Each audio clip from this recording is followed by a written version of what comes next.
Hey there, are you tired of your sentences sounding rather plain and boring? Here are some idioms that might help you to spice up your sentences like never before. But before we begin the video, do take a moment to subscribe to my channel if you haven't done it already, and definitely do press the notification bell so that you do not miss out on any of my new uploads.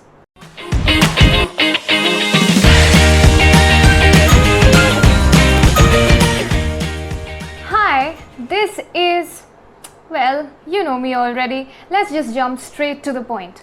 Number 1, as keen as mustard. Now, what does as keen as mustard really mean?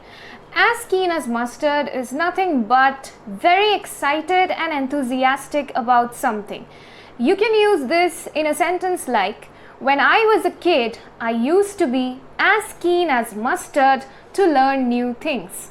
Or, my brother is as keen as mustard to master the guitar. Or, she was as keen as mustard to learn French.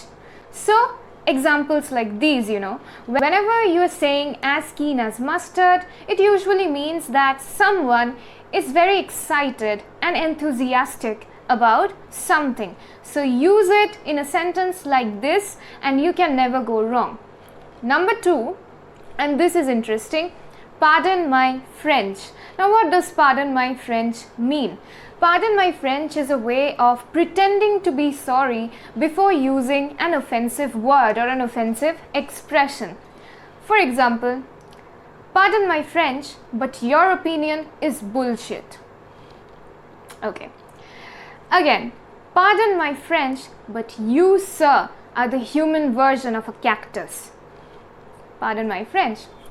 Pardon my French, but that was a damned case.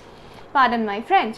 So, whenever you're about to swear, whenever you're about to use an offensive word or an offensive expression, you can just insert pardon my French before it, and there you go. You have a beautiful idiom and you can express your sentence in a better way. Number 3, barking up the wrong tree.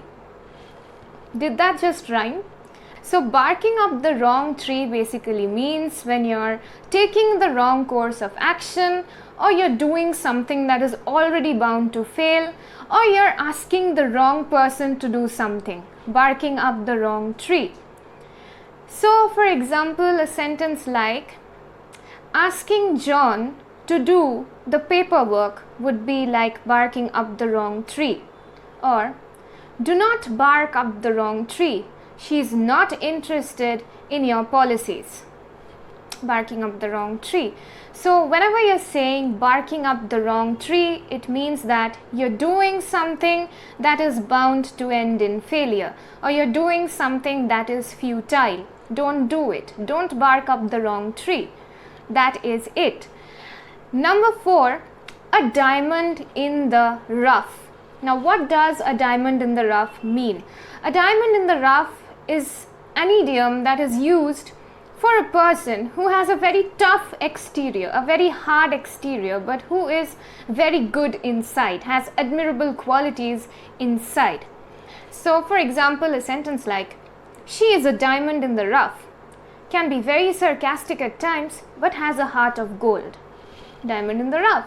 Someone who has a tough, hard exterior, but internally that person is very, very good, very, very genuine and maybe helpful. So, he is a diamond in the rough. Difficult to handle at times, but is extremely helpful when you need him to be. Diamond in the rough. Number, I don't remember what number it is, but whatever number, I don't know.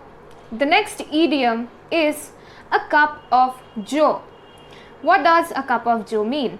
Nothing but a cup of coffee. A cup of joe is used to express a cup of coffee in a better way, So, for example, a sentence like, I usually need a cup of joe to wake myself up in the morning.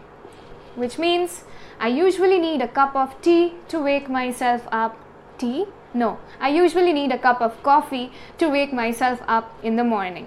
So I use the word tea because I am a tea fan and I hardly ever drink coffee unless it's winter. So for me, a cup of tea is what I need to wake up in the morning. However, a cup of joe means a cup of coffee, not tea.